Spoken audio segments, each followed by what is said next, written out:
America was founded as a constitutional republic. I have a sword, huh? That's right. And people must respect it. A constitutional republic, not a democracy.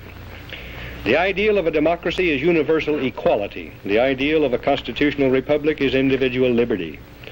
A democracy always degenerates into dictatorship, which promises government-guaranteed equality and security, but it delivers nothing but poverty and serfdom for the people it robs and rules. For democracy. America was founded as a constitutional republic to safeguard the liberties of the people against the tyranny of democracy or of one-man dictatorship. A democracy is a political system in which the people periodically, by majority vote at the polls, select their rulers. The rulers then have absolute power to make whatever laws they please by majority vote among themselves. In a constitutional republic, the people also, by majority vote at the polls, select rulers who make laws by majority vote among themselves. But the rulers cannot make any laws they please because the Constitution severely restricts their lawmaking power. America is to be a republic. The ideal of a democracy is universal equality. The ideal of a constitutional republic is individual liberty. In this century, great strides have been made toward the goal of subverting our republic and transforming it into a democracy. The foremost tactic of the subverters is subversion of language. By calling America a democracy until people thoughtlessly accept and use the term, totalitarians have obscured the real meaning of American principles of government. Note the following passages from a recent article distributed by the New York Times News Service. Quote, "In the United States and in other leading democracies, recent years have seen perceptible growth in executive authority. As society becomes more equalitarian, it tends increasingly to concentrate absolute power in the hands of one single man. This is a voluntary surrender of a free people escaping from freedom to one autocratic master." End quote. And note the following from Gunnar Myrdal's An American Dilemma. Direct threat to the republic. "In America, liberty often provided an opportunity for the stronger to rob the weaker. Against this, the equalitarianism in the American creed has been persistently revolting. And in the conflict between equality and liberty, equality is slowly winning. In America, conservatism has to a great extent been perverted into a cult of the Constitution. This is unfortunate, since the Constitution is in many respects impractical and ill-suited for modern conditions. Our Constitution. The worship of the Constitution is also a most flagrant violation of the American creed. The Constitutional Convention was nearly a plot against the common people." End quote. Now, Gunnar Myrdal, a Swedish socialist, was hired by the Carnegie Corporation of New York in 1937 to direct a study of the Negro in the United States. He engaged a large staff, some of them communists and pro-communists. An American Dilemma resulted, first copyrighted in the United States in 1944. In 1954, the Supreme Court handed down a school segregation decision, which deliberately violated the Constitution, reversed a previous Supreme Court decision, and lit a fuse touching off explosive violence, which has been shattering our society ever since. The court cited An American Dilemma as one of the modern authorities on which it relied in preference to the Constitution for justification of its decision. An American Dilemma, written by a Swedish socialist, provided a basic rationale for the conversion of our free republic into an equalitarian democracy. We don't know it by now, we're screwed. Myrdal contends that the American Declaration of Independence, 1776, proclaimed the ideal of an equalitarian democracy because it contains the phrase, "all men are created equal." 11 years later, the Constitution created not a democracy founded on the ideal of equality, but a republic founded on the ideal of liberty. Give me liberty. This is why Myrdal says the Constitutional Convention was nearly a plot against the common people. But he and those who parrot his ideas are either ignorant or dishonest. Ignorant. The Constitution was ordained specifically to safeguard the principles of liberty proclaimed by the Declaration of Independence.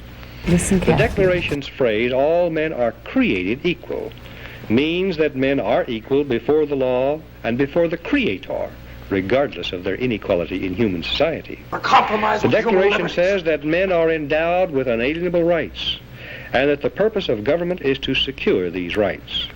The unalienable rights of man enumerated in the Declaration of Independence do not include equality, but they do include liberty, along with life and pursuit of happiness.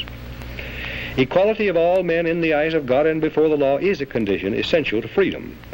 But no other kind of equality is possible. Government efforts to achieve material equality will produce crushing tyranny, but will not make people equal. The writers of the Constitution were anxious to safeguard liberty against dictatorship, monarchy they called it. But their chief anxiety was to protect the country against democracy. About democracy Edmund being at Randolph, stake. delegate to the Constitutional Convention from Virginia, said the general object of the convention was to provide a cure for the follies and fury of democracy. Threat to our democracy. Elbridge Gerry and Roger Sherman, delegates from Massachusetts and Connecticut, urged the Constitutional Convention to create a system to eliminate the evils that flow from the excess of democracy. Protecting our democracy. Alexander Hamilton, delegate from New York, said, "We are now forming a Republican government. Real liberty is not found in democracy. If we incline too much to democracy, we shall soon shoot into a monarchy." Threat to our very John democracy. Adams, one of the giants of the American Revolutionary period, said, "Democracy will envy all, contend with all, endeavor to pull down all. And when by chance it happens to get the upper hand for a short time, democracy will be revengeful, bloody, and cruel." Speaking of pure democracy, in which the people by majority vote act as their own lawmakers, instead of electing representatives to make laws, James Madison said, "Such democracies have ever been incompatible with personal security or the rights of property. A republic promises the cure for which we are seeking." Will history repeat itself? Madison, known as the father of the Constitution, knew and said that enlightened men will not always be at the helm of government to serve as proper guardians of the public weal.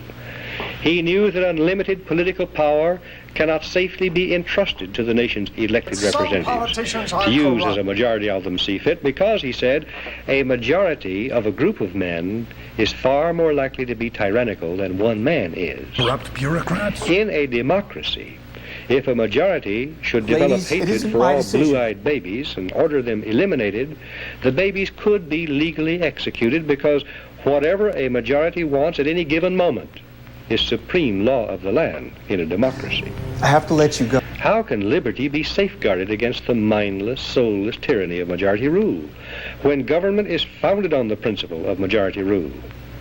Jefferson answered that one, "In questions of power, let no more be heard of confidence in man, but bind him down from mischief by the chains of the Constitution." In short, America was founded not as a democracy, but as a constitutional republic. We pledge allegiance to the republic, for which our flag stands, not to a democracy. He's not lying. The Constitution requires a republican form of government for all states, but does not mention democracy, and neither does the Declaration of Independence or the Bill of Rights. He's not lying. The Constitution is a binding contract, Listen carefully. enumerating limited powers which the federal government can legally exercise, prohibiting it from exercising any powers not granted in the contract. It denies federal officials the power to do whatever they claim to be necessary for the general welfare. Federal action not clearly authorized by the Constitution is illegal, even if approved by an overwhelming majority of the people, because all the elastic powers of government are left with the states. Protect the republic. Ultimate power to change the organic structure of government was left with the people.